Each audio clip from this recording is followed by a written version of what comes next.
இன்னைக்கு தைப்பூசம்.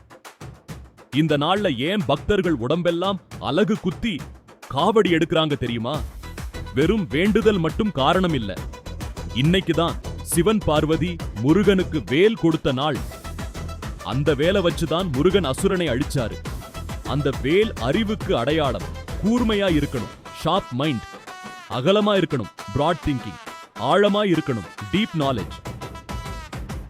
பக்தர்கள் அலகு குத்தும் போது வலி இருந்தாலும் அவங்க மனசு முழுக்க முருகன் மேல இருக்கும். இதயம் துடிக்கிற வேகத்துல ஒரு விதமான தன்னை மறந்த நிலைக்கு போய் தங்களோட ஐம்புலன்களையும் கண்ட்ரோல் பண்ணுவாங்க. இது வலியையும் தாண்டிய ஒரு பக்தி நிலை. வெற்றிவேல் முருகனுக்கு அரோகரா. எல்லாருக்கும் தைப்பூச நல்வாழ்த்துகள். உங்க வாழ்க்கையில முருகனோட அருள் கிடைச்சதா உணர்ந்த தருணம் இருக்கா? கமெண்ட்ல சொல்லுங்க. லைக் அண்ட் சப்ஸ்கிரைப் பண்ணுங்க கிரிஷ் கதைகள்.